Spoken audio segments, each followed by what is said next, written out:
पुढच्या पंधरवाड्यात पितरांची सेवा करणार आहोत, महालय श्राद्ध करणार आहोत।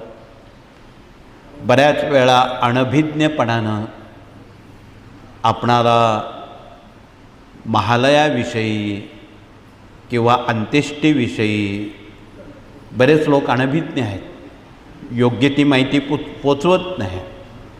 म्हणून वर्ष श्राद्ध करताना 12 महिन्यानंच करावं। ज्या तिथीला जी व्यक्ती गेली त्याच तिथीला आपण श्राद्ध करावं। 11.5 किंवा असं काही चालत नाही। बरेच लोक 11.5 महिन्यात करतात, तसं करू नये। जी तिथी ती तिथी मध्ये समजा अधिक महिना आला तो सुद्धा त्यात धरावा लागतो, मग 13 महिन्यानंतर ते श्राद्ध करावं लागतं। ही माहिती धर्मशास्त्रात सहसा कोणी सांगत नाही, परंतु या कार्यात निश्चितपणे हे सांग